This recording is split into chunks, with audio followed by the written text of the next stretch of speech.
Think of the Vata Dosha like the animals of the hummingbird, as it flits from one thing to the next and has this really light relationship to what it's doing, or the dragonfly, which has a similar quality.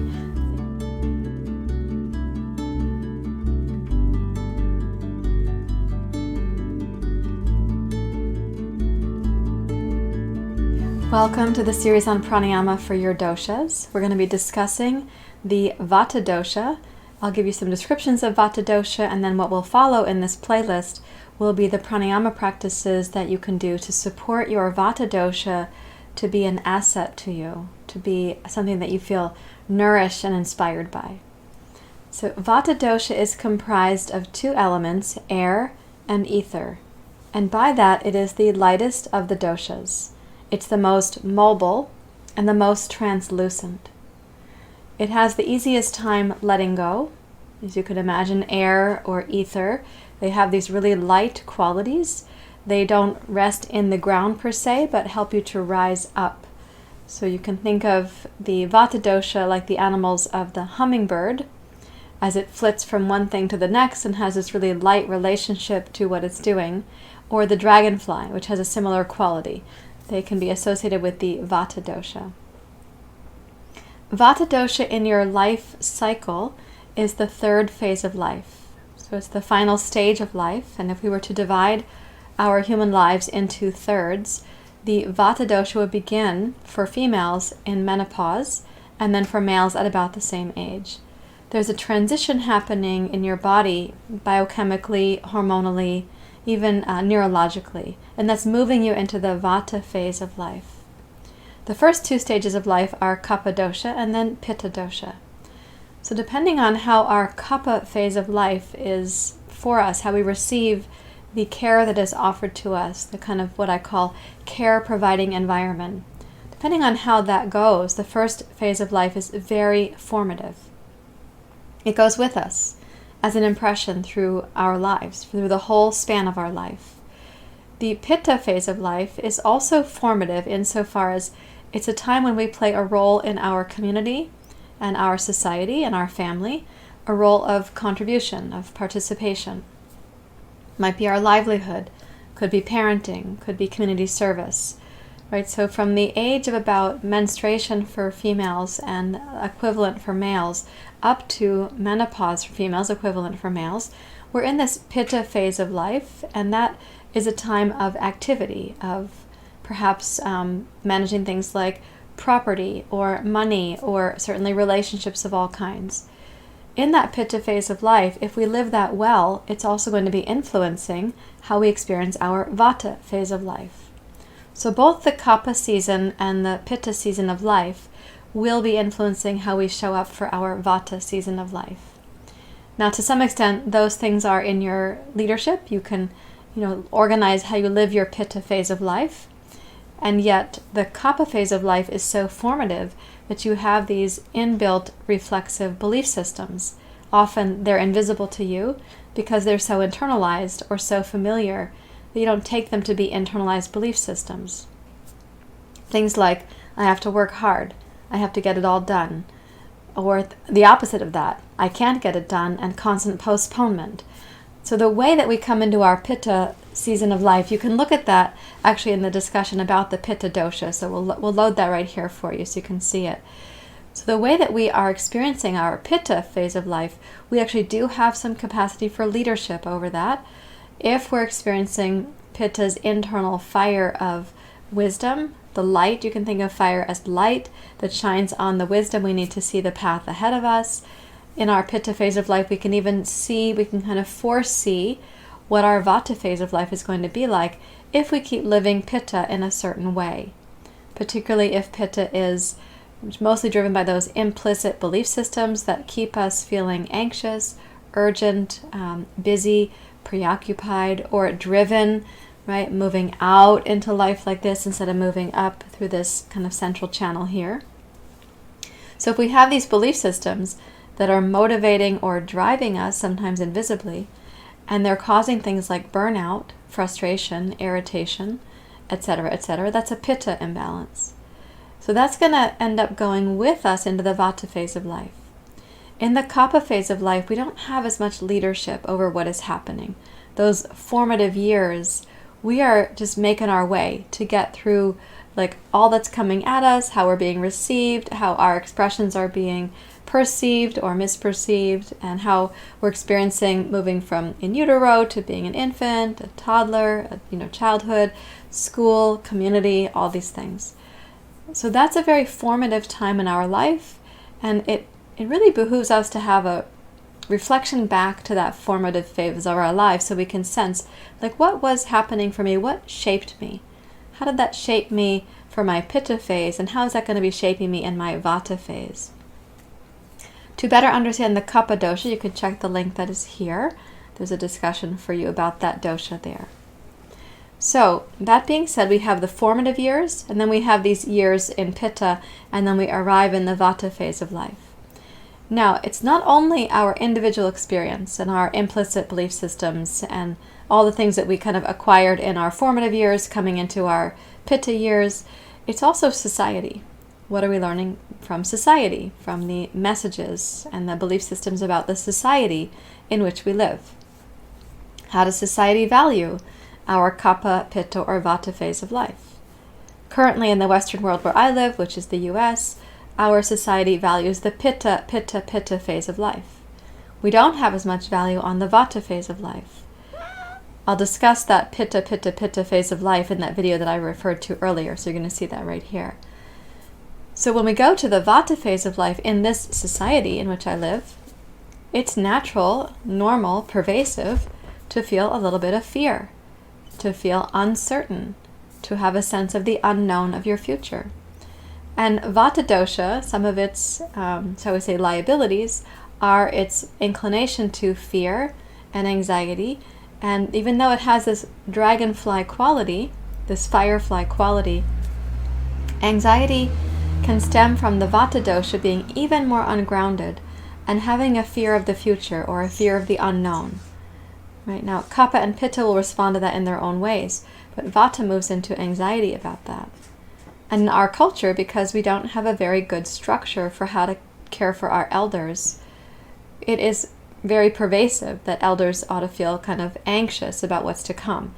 The uncertainties about their financial well-being or their physical stability, or will they stay in their home, will their family care for them? Will they have illnesses that become really costly and that medicine can't really help them so much with? What will be the concerns arising in the aging phase of their lives? It's also the case that we can expect in the aging phase of life, if we've lived our Kapha and Pitta seasons in a certain way, we're likely to have symptoms in the physical body. The symptoms of aging, right? And so stiffness or pain, or the body dries out a bit as we go to the Vata phase of life. One of its qualities is dry. So the body dries out a bit, it gets more stiff, it's less fun to be in the body than it was when we were in the Kapha phase of life, or maybe in the Pitta phase of life. I'm not saying that it's destined to be like this. It's not predetermined to be like this.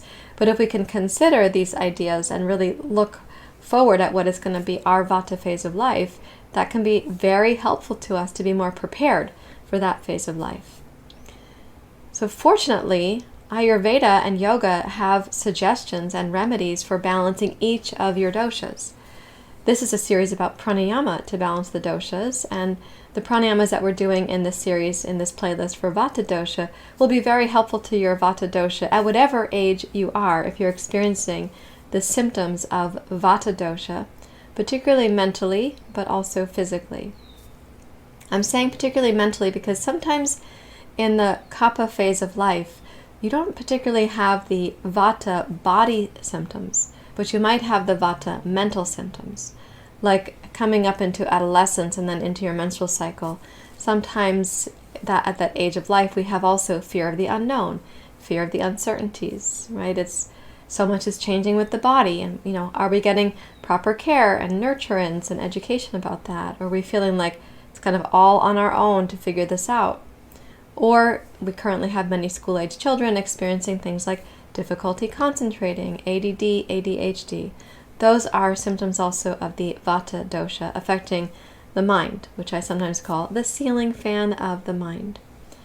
In the Pitta phase of life, you can add to that Vata kind of fray of symptoms, anxiety, insomnia, the insomnia that comes between about 2 a.m. and 6 a.m., the insomnia that is kind of infused with worry or fear, a sense of foreboding, what is to come, right? Versus pitta insomnia, which is between 10 p.m. and 2 a.m. more or less, and that's more like the things I have to get done, the things I didn't get done.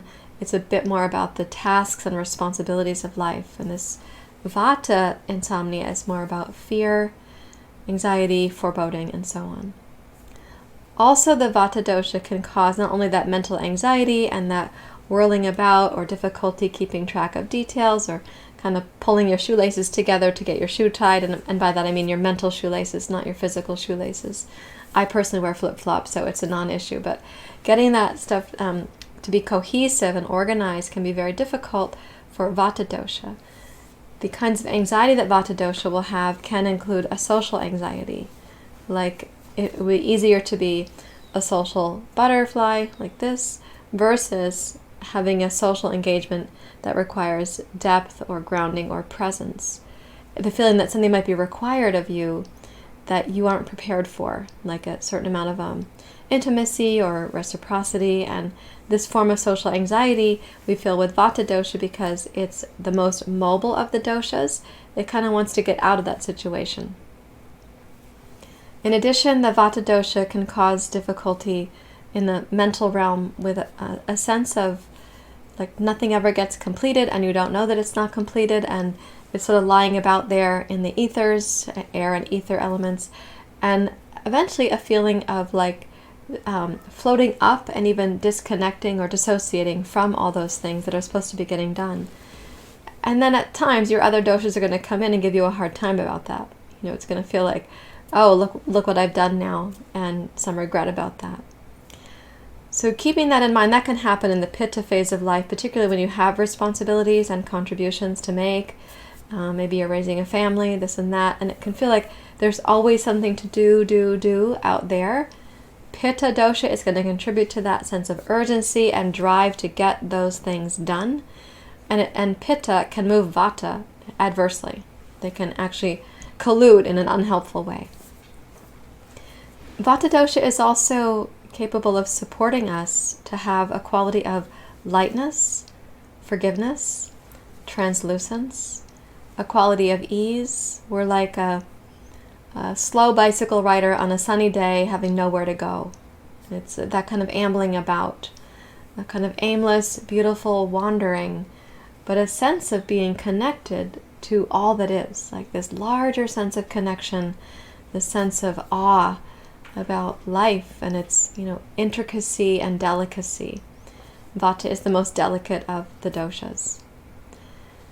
So Vata's characteristics are often described as mobile, dry, cold. Vata does not like to be cold, right? And so interesting that the season of life for Vata dosha, we tend to be cold, right? The body is getting more frail, our bones become more thin or more brittle. Those are also symptoms in the last phase of life. I was talking about body aches and pains. We can add to that osteoarthritis and osteoporosis. But as well, it's interesting that the season of the calendar year that represents Vata season is winter.